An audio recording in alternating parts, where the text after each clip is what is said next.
Okay, so I'm not even gonna lie. This chapter of Attack on Titan, chapter 121, yet again, blew my mind completely. Had me wondering just like what the heck is going on. I had to read it a couple different times to really get a grasp of, the ordeal. And at the same time, it also reinforced something that I said in my last video. And that's that Attack on Titan's manga will go down as one of the GOATs, okay? It will go down as one of those top 10, top 5 manga of all time. I mean, oh my gosh, just everything that we found out in this chapter. Who's really been pulling the strings this whole time? Let's talk about it. Whether Facebook, Twitter, or the two, make sure to steer clear, cause I'm coming through like... So like I said, I'm not gonna lie, this chapter blew my mind. I could not believe what I had seen. If you really think about it, and we're gonna talk about everything, but if you really look at it closely, honestly, Eren is the sociopath. Eren is not crazy, but definitely willing to do whatever it takes to get the job done, to the point of you arguing, does he fall in the category as villain? Has our hero, the main protagonist of the story, all along been bred to be a villain or be just a darker anti-hero? There's just so many questions. I wouldn't even know how to label him in terms of like, where do you begin with that? Like, what do you really label this guy? Because at the end of the day, if you really think about it, was doing things essentially for the betterment of, well, what he felt was for his people, but at the same time, he's been pulling the strings for a while. This is bananas. So the chapter opens up. Eren and Zeke are still looking at Grisha's memories, and you could definitely see, I ain't gonna lie, from the beginning of the chapter, you see Zeke is salty. Zeke, from last chapter before that, all along, there is a part of Zeke that he is bitter. He's bitter at the fact that he feels Eren had a better life than him. Eren got to have a normal life. His father didn't push these ideologies onto him. He looking at him like, you have the life I wish I had. You got to live in a normal house. He wasn't pushed that you gotta save our people and all this stuff. And he definitely has some resentment. As they're looking at the memories, he continues to poke things and say things of like, yeah, this and that, because he's kind of bitter. And one of the things is, you can see that despite not having Grisha give him the information, because from the jump, obviously Grisha left things up. That's how we have a series, because if we knew all the answers from the jump, we wouldn't have no series, right? Grisha didn't give the information to Eren from when he was little, so that he could know exactly what was going on. You know what I'm saying? He had this, you could argue it's his own will, or you could argue that it's what he becomes that he eventually went and alter things. Because to be honest with you, I'm mind blown right now because of what we got in this chapter, finding out what the Attack Titan power is and what it really can do. It makes me question things. To be honest with you, jumping just ahead for a second here, how much of this story, if not nearly in the entirety of it, has been altered by Eren? Eren has pretty much set the course of this story for a long time now. You could argue maybe 90% of the actions of almost everything that occurred could have been due to Eren giving these memories. In fact, you gotta look at it like, Eren's he's a shady dude. He's real shady, simply because if he had these memories and he could have went back and, done these things, why didn't he save a lot of people? Why didn't he go back and give these memories and,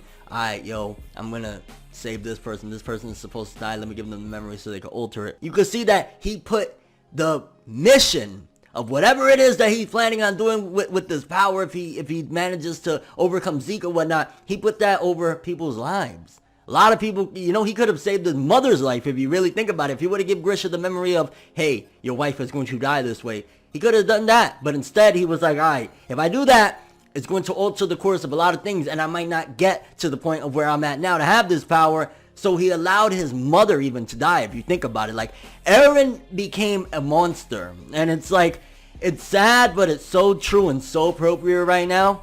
And I'm going to lay a third one on it. But this is a very, very popular quote that I feel fits Eren's character beyond words right now. Where it's, you either die a hero or live long enough to see yourself become the villain. And I like to add a third one because we don't know how this is all going to transpire yet. But survive it all and become a legend. And if Eren survives all of this, and depending on how things go, he's going to be going down as a legend, and the story's going to go down as a legend. In fact, again, I'm jumping ahead, but there's just so much. I'm so scatterbrained right now with all the information we got with this chapter 121. If you think about it, Hajime Isayama has been foreshadowing a lot of insanity from chapter 1 with the title. Remember the title of chapter 1?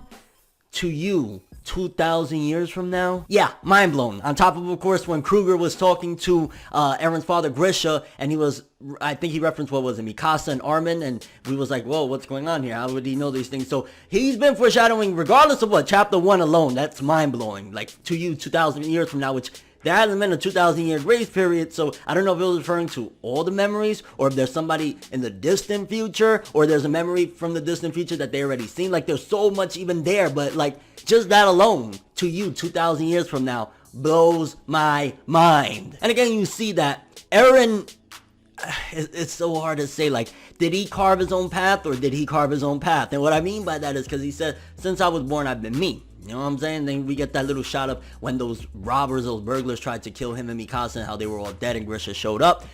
Was it Eren really that was doing that? Did Eren really... Was he a villain? Was he... I can't even say villain. Was he a monster from Jump and then just transformed into an even bigger monster? Like, there's so many questions even to ask from there on, because he says, I've been me from when I was born. You could argue, like, because a lot of... Zeke kept on trying to push forth. Nah, you were brainwashed, brother, or this one brainwashed, that one. No, honestly, Eren brainwashed his father. Like, that blows my mind. Like, the son wasn't brainwashed, he brainwashed his father. This is some Lelouch v Britannia, Code Geass. I would argue it has the potential to even surpass the mind-fuckery of what we got with Lelouch and Code Geass, because Eren manipulated his father. Eren manipulated the whole story years later before it even...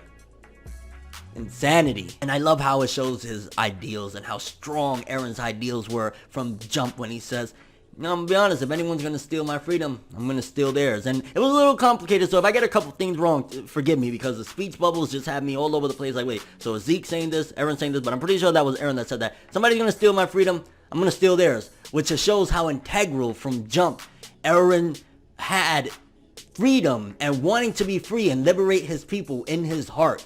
That he would kill, he would massacre. In fact, he would let this whole 121 chapters of death upon death of his friends and closest people happen without altering it for freedom. And I think there's a couple of mistakes here. Like, for example, and I'm not talking about story-wise, I'm talking about things like, for example, when Zeke says, I'm going to save you before I save the world. Zeke, if anything, because, you know, it's crazy how perspective is one hell of a thing. Perspective is everything. Now, you're going through this story from the time you see Zeke, the Beast Titan, and all of this stuff. He's the bad guy. Eren and them are the good guys, right? But even up till now, he's like, nah, I want to put saving my brother and understanding my brother and all this before saving the world. Had Zeke been different, had Zeke been cold-hearted, had Zeke been like what Eren is, it wouldn't have happened. He wouldn't have given Eren the chance to do what he did at the end of this chapter, where he ripped his hands off. You know what I'm saying? So perspective is very, very interesting, and it's showing that it just is a matter of perspective on who's the bad guy. Because if you look at it from the perspective of, okay, Eren has saved a lot of people. Despite a lot of people did die, he saved a lot of people. So he's the hero in that aspect. If you look at it in terms of like whatever it is that's supposed to happen, or the fact that he let people die, or the fact that he pushed his father, like, perspective. And then getting the flashback of everything that, you know, we've seen these flashbacks a couple times. Thankfully, Isayama utilizes flashbacks in such a way that it doesn't feel like, oh gosh, here we go again. Because when we get the flashback starting off where Eren has those convictions and Grisha is there, like, you know, listening to his son saying, no, I want to go and liberate the people, I want to be a scout and stuff like that. And it kind of, it was an internal struggle even for the father, because Grisha's there like, we need to save our people, and he's like, okay, I'm going to show you what's in the basement. So, you know, Grisha at that point, seeing that his son had such strong will and conviction, it was pushing him, but he was torn, because it's like, I want to save my family, I want to help them, but then on the flip side of it, I just want to live a normal life. I don't want to put my son through what my previous family went through. I don't want to have another catastrophe happen. But of course, he ran and tried to pull one, and it shows as well something that we didn't get to see in the last time. Now, there's alterations. Again, this is really blowing my mind, and it's hard to really exactly say 100% with certainty of what exactly happened. But because in the flashback that we've seen before, when Grisha went up against them, the founding Titan family, you know, the race family or whatever, he immediately just sprung into action and said, you know what, now we can't do this, I gotta stop you guys, right? But in this flashback, we see that maybe this was the initial and the real past of what happened, the real memories, and what we've seen was already altered by Eren from, the future. Because in this one, we see that Grisha falls to his knees and says, yo, I'm a doctor. I can't do this. I can't kill innocent kids right now. I cannot live with myself. And he falls to his knees, which is, again, a very stark contrast to the very beginning of the series where it was like, Grisha's a madman. You know what I'm saying? Like, he went and killed all these people, killed these kids, turned into a Titan, took their powers, went and forced his son with the serum and everything. So from the perspective of the very beginning of the series, you're looking at it as, yo, Grisha's a scumbag, terrible father. Now that we're seeing that he fell to his knees and couldn't do it, and it was Eren showing him memories, whether it was him tricking him, showing him certain memories so that he thinks certain things were going to happen or whatever. I don't freaking know exactly what it is, that scenery that Eren is talking about, but whatever it was, Eren pulled his father all along and made somebody that was not a killer. He could not pull the trigger. He could not do it to the race family. Say, you know what? It's for the Eldians. I have to. He was the one pulling the strings all along. Eren, right now, for any Bleach fan out there that knows about Aizen, I want to argue, even surpasses Aizen in terms of he was pulling the strings in a masterful way. Dark as what it may be, because at the end they got to look at it as, so your father didn't want to go against the world, didn't want to do these things. In fact, he was just like, because at the end of the day, don't get me wrong, I look at it, I'm like the race family and the program essentially that the founding Titan put into the king or whatever, that, we're not gonna, you know what I'm saying, we're not gonna fight. I'm like, come on. So yeah, they basically are like, hey, we'll die quietly, we'll let the Eldians go extinct, whatever, we just don't want war. So in one aspect, I'm like, so you guys are morons. You know what I'm saying? Like, yo, you're gonna let your people die off and shit like that? You're not gonna fight back at all? You're gonna just, you know what I'm saying? But then at the same time, it also showed that Grisha was willing to do the same. Like, he was like, I can't fight it. You know what I'm saying? I can't do it. And it was, again, Eren constantly intervening that made things happen. So it's like, mind-blowing. Boom! And then we also see that basically the Attack Titan has historically not obeyed, because the Attack Titan is the one, I don't know if it's the only one, but it's definitely one of the Titans that went against, well, obviously Attack, went against the king's ideology. So it was basically meant to fight back so that it's not a complete, all 9 of them are just following this ideology of kumbaya, let's all die, who cares, we're gonna stay hiding in these walls. So that's why this Titan in particular would constantly go back and forth, and while we had Kruger, while we had Grisha, while we had Eren, that they always went against the ideology of, the race family, the original king, and the program that he installed in them, that no matter whoever gets that founding Titan power, they're gonna immediately, even if, let's just say if Eren was a royal blood, he would have gotten that power, he would have submitted immediately and turned his whole mind if he was of royal blood. But because he's not of royal blood, it's the difference. They can't do that to him. And of course, Eren's convictions, I don't think he would let it,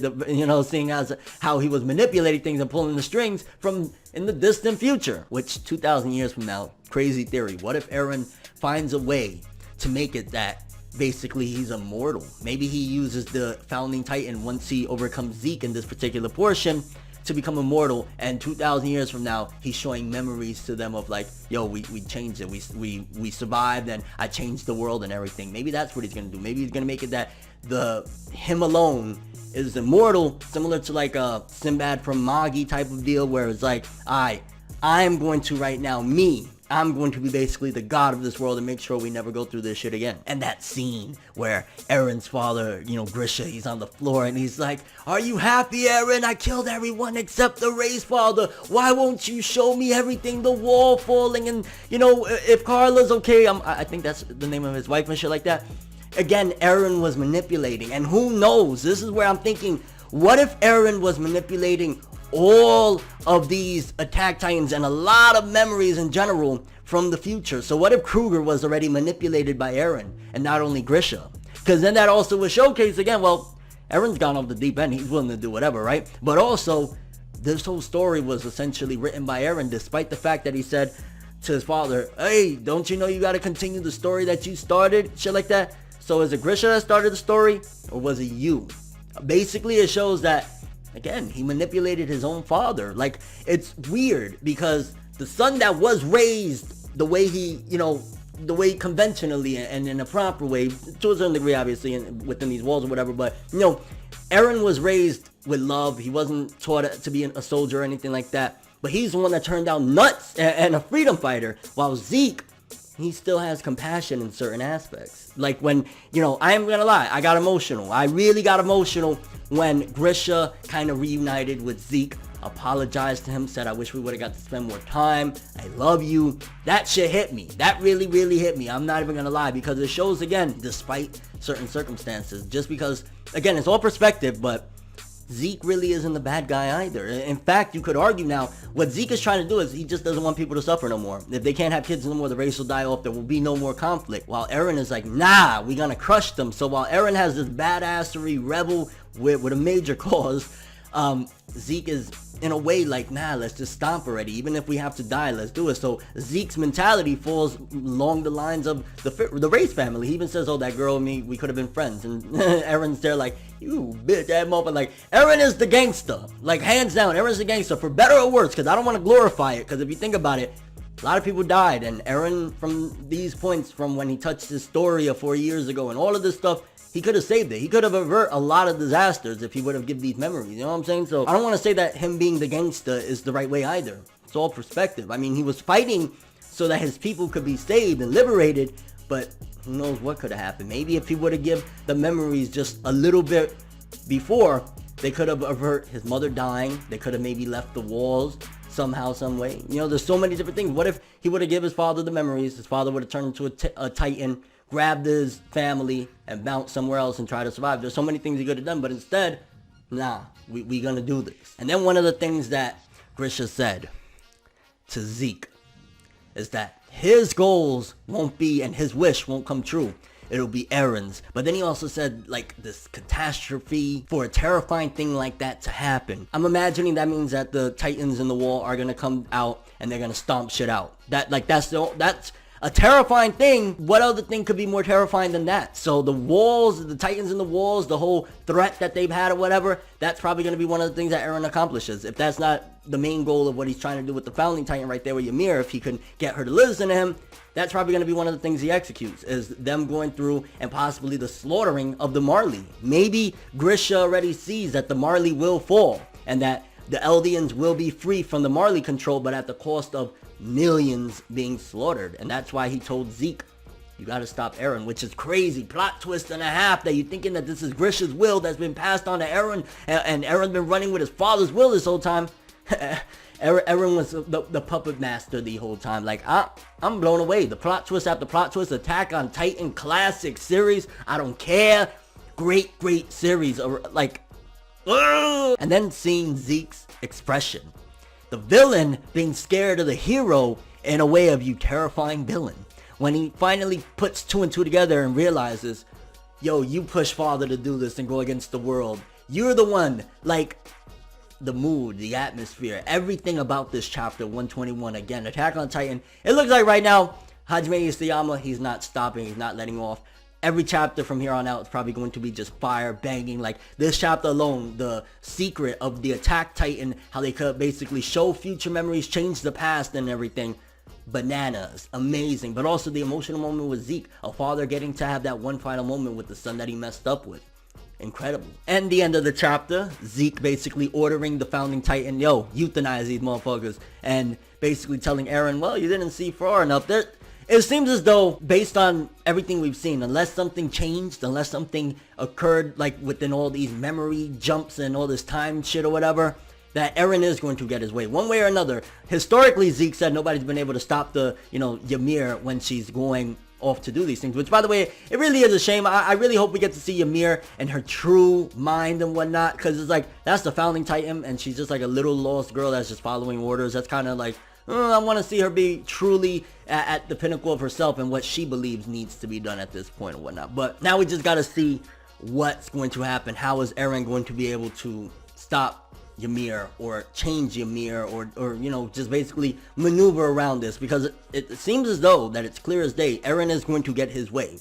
I don't know how it's going to happen, whatever, but unless he was tricking his father, unless he's been tricked by certain memories just to get to a certain point, it seems as though Eren will get his way. Zeke will not have it his way, so it's just a matter of how it's going to be done. I mean, Eren ripped off his own hand to get to this. This is gonna be freaking crazy, like how this is going to happen. I hope it's not no BS or whatever, but based on what we've seen thus far, Hajime Isayama doesn't know the word BS. You know what I'm saying? Like, there's some people that are probably gonna argue, oh, we have time, it's not time travel. Basically, that there's a power that the memories can be passed on. Again, to you, 2,000 years from now. Foreshadowed from chapter 1. You cannot tell me that that's bullshit. And yeah, finding out this chapter that Eren, he wrote this story basically. Freaking bananas, insane. I'm curious what you guys think about this though. Thoughts? No, how did you feel about that moment with Zeke and Grisha? Grisha getting to apologize to his son. Zeke figuring out, wow, father was tricked by Eren. How do you feel about Eren's character? Is it simply perspective, or do you truly feel as though Eren's gone off the deep end? He went too far. Basically, he could have changed a lot of things.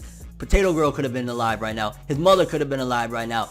So many things could have been averted. Instead, he pushed forth for Grisha to do these things. He pushed forth for Kruger to see certain elements that would, you know, fit what he was trying to accomplish, fit his agenda. Like, your thoughts on all of this? Attack on Titan right now, the manga's on fire, and this chapter yet again, 9 to a 10 out of 10. Just mind-blowing, like, yo, Eren! But that's all I have for this one though. Thanks for watching. Hope you enjoyed. If you liked anything I had to say or enjoyed the video, drop me a like. I'd greatly appreciate it. And if you want more from me, make sure to subscribe. Follow me on Twitter, Instagram. Hit that bell to get all notifications. And if you want to follow any of my other social media, links in the description below. I'm ForneverWorld, and as always, people, have an awesome day. And remember the golden rule: anime and manga for life, boy!